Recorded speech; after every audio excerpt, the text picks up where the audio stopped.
Okay, quick show of hands. How many of you have ever had lead generation in your job description or title? Yeah. How about demand generation? I'm guessing everyone's hand should be up. Yeah. Okay, but the real question is how many of you had both in your job description at the same time? A few, okay.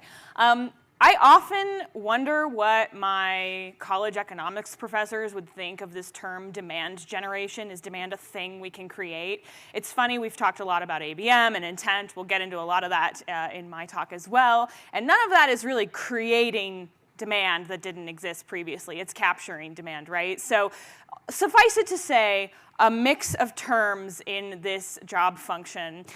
I think it's important to tell you a little bit about myself so you know some of the biases I bring to the table. I am a startup marketer, so there are many people in the room who have worked at large organizations. Lots of the companies that have been represented in the speakers are large orgs.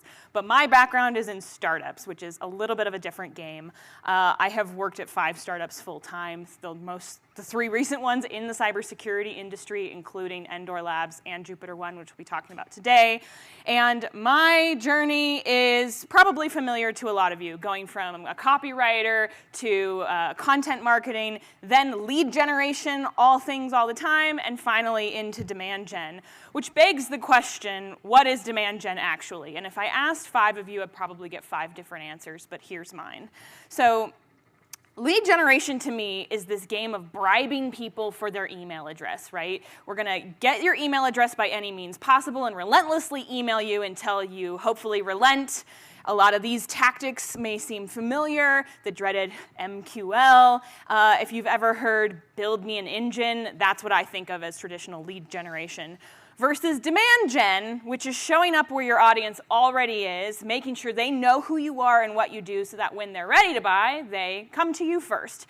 Some of the tactics that I consider demand generation are, prioritizing accounts already in market, intent data, building community initiatives, having ungated content, right? So with this in mind, today I'm going to tell you a story of Jupiter One, where I spent a full year making the transition from the lead generation engine to demand gen.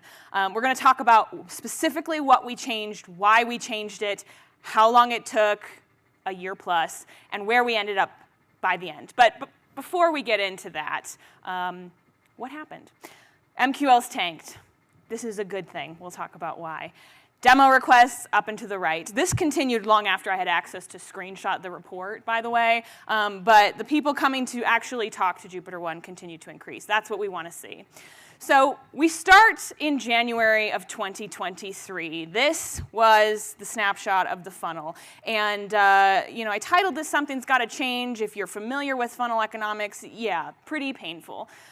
Jupiter One is a Series C cybersecurity startup, had been in business for about 3.5 years at this point, and the approach of building an email database had been really important in early days, going from no contacts to building a contact database.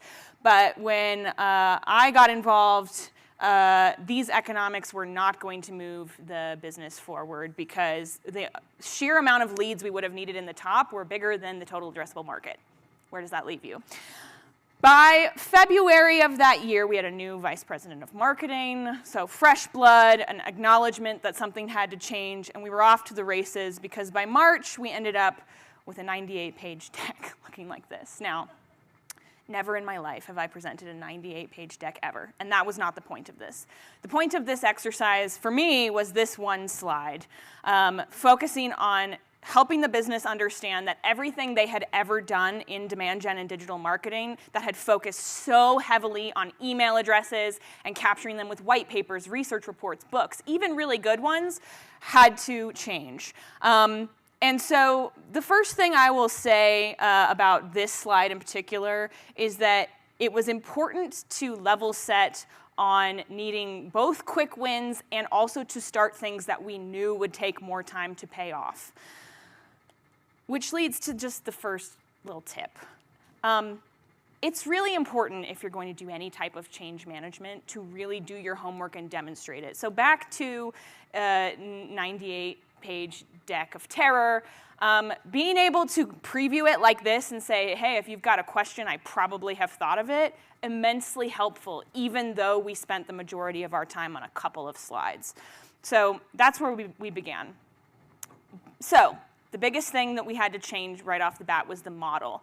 And I found that it was an uphill climb to say MQL's bad, we'll get rid of them completely. So instead, we kept the same vernacular and just changed the definition. So a marketing qualified lead previously meant ICP fit and giving us their email address. It was that simple. It's the right person, they gave us contact info, qualified.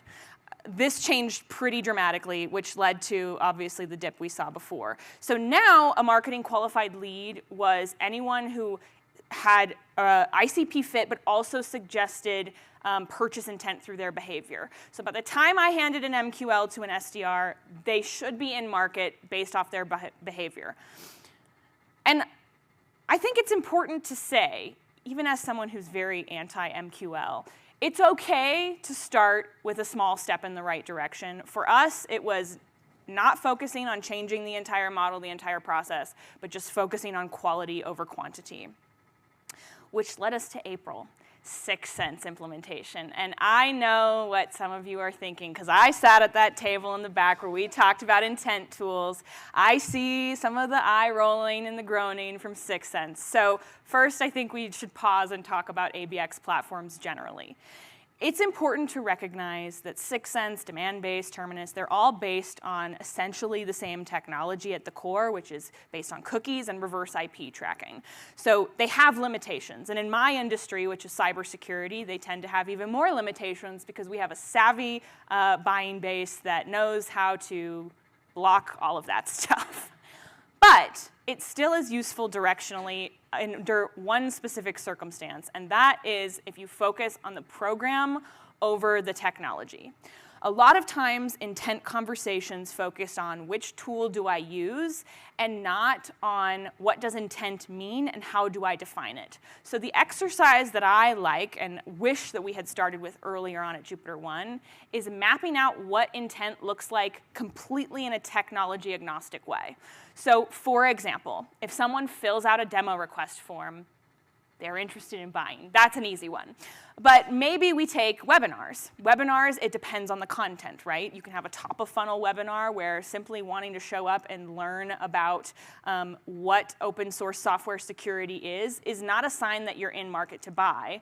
But coming to a webinar that discusses the difference between software composition analysis and software supply chain security, well, by the time you're that interested in the differences, you're probably interested. So mapping out just on a piece of paper or a whiteboard with your team, what does purchase intent look like is the precursor to investing a single dollar in an ABX platform. Because once you've decided what intent looks like, then you can find a technology platform that allows you to uncover those things at scale.